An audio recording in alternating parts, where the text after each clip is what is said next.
देखिए, हमारे भारत के इतिहास में हमारे सिख गुरुओं ने दिया हुआ जो बलिदान है वो अविस्मरणीय इस प्रकार का बलिदान है।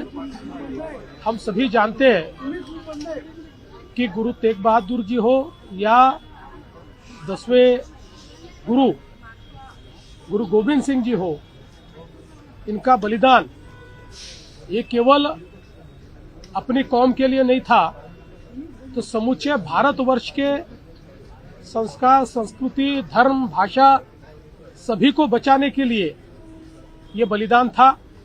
और विशेष रूप से गुरु गोविंद सिंह जी, इनके तो पूरे परिवार का बलिदान हुआ और उनके 6 साल के और 9 साल के साहिबजादे फतेह सिंह जी और जोरावर सिंह जी, इनको उस समय मुगलों ने दीवारों में चुनवा दिया, लेकिन बावजूद उसके अपने कार्य को कभी भी उन्होंने अधूरा नहीं छोड़ा और अंत तक उन्होंने हम सबकी रक्षा की।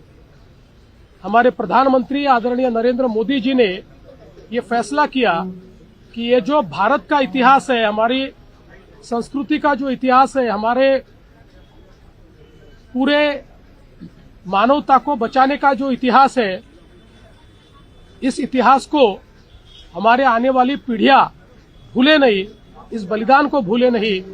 इसलिए 26 दिसंबर को वीर बाल दिवस के रूप में इसको मनाने का फैसला हुआ। आज यहाँ गुरुद्वारे में आकर मैंने गुरु ग्रंथ साहिब के सामने अपना शीश नमन किया और उसके बाद हमारे साहिबजादों को भी यहाँ पर आदरांजलि अर्पित करने का काम हमने किया है।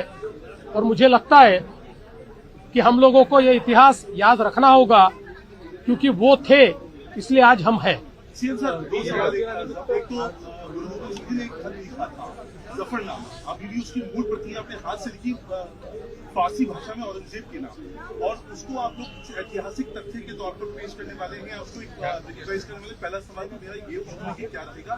दूसरा, बांग्लादेश में जो हो रहा है हिंदुओं के ऊपर, उसको लेकर मेरा एक सवाल है। देखिए, जफरनामा एक ऐसा इतिहास है कि जो एक और मुगलों के अत्याचारों को परिभाषित करता है, वहीं उसका कितनी शालीनता के साथ, लेकिन कितनी कड़ाई के साथ गुरुजी ने प्रतिवाद किया, इसका भी वो एक बहुत ही ऐतिहासिक इस प्रकार का दस्तावेज है।